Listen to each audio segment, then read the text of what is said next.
Alors ça s'est mis en place assez rapidement puisque donc, bon, le projet de médiathèque aujourd'hui est bien avancé. Et alors il n'y a pas que le bâtiment à prendre en compte en fait, il y a aussi tout ce qu'on va mettre à l'intérieur, donc ça c'est très important. Et il a fallu assez tôt commencer à travailler sur les différentes collections, on appelle ça comme ça, qui doivent être créées de toutes pièces, puisque aujourd'hui à la bibliothèque de Saint-Martin on ne trouve pas de jeux vidéo ni de jeux de société. Donc ça c'est vraiment des collections qu'il faut créer de toutes pièces. Et à ce moment-là, je me suis dit, tiens, avec ce service jeunesse qui est très dynamique, ces jeunes qui font plein de choses et qui sont toujours super motivés, connaissant un peu cet âge-là, je me suis dit, je pense qu'il y a moyen de trouver des experts et des jeunes qui vont avoir envie de nous aider et participer à ce projet-là pour justement faire le choix des jeux vidéo. Dans ce projet, on choisit des jeux vidéo pour tous les âges. Pour la médiathèque, vu qu'il y aura une PS4, une PS5 et une Switch.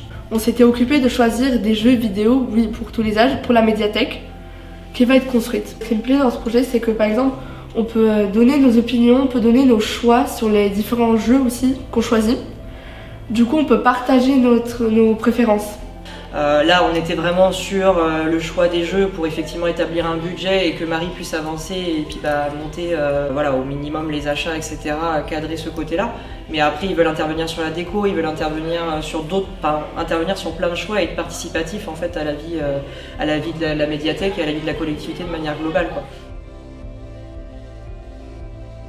On est surtout parti aussi des bonnes choses qu'ils aiment faire dans les jeux vidéo, parce qu'on en parle souvent du côté un peu obscur, mais dans les jeux vidéo on développe énormément de compétences. Ça devient des vrais métiers dans lesquels on peut travailler, développer plein de choses. Donc on est parti aussi de ce qu'ils aimaient faire, comment ils aimaient consommer ces jeux vidéo, comment ils aimaient les partager aussi avec les autres. Et du coup on a apporté ce côté un petit peu sensibilisation, prévention, ils en ont très bien parlé avant. Par exemple, les types que le point ça voulait dire violence et des trucs comme ça, avec le langage grossier. Oui, voilà, c'est à peu près pareil aussi, oui, les symboles et les piliers et tout, oui. Parce qu'avant on regardait pas trop, parce que quand on achète un jeu qu'on aime bien, on sait ce qu'on achète et on sait ce qu'on veut. Et là forcément, quand on a revu un peu, ça a changé. Mais maintenant que vous nous avez appris ce que c'est, et qu'on sait faire des choix un peu de jeux vidéo en fonction de nos âges, oui, maintenant ça va me servir. Moi je pense que c'est le point de départ de nombreux autres projets, puisque ils ont envie, donc moi je vais les solliciter pour d'autres choses aussi, s'ils ont envie de participer. Moi, mon but c'est de les impliquer en fait dans la vie de la médiathèque. J'ai envie que ils attendent un petit peu l'ouverture pour venir jouer, etc.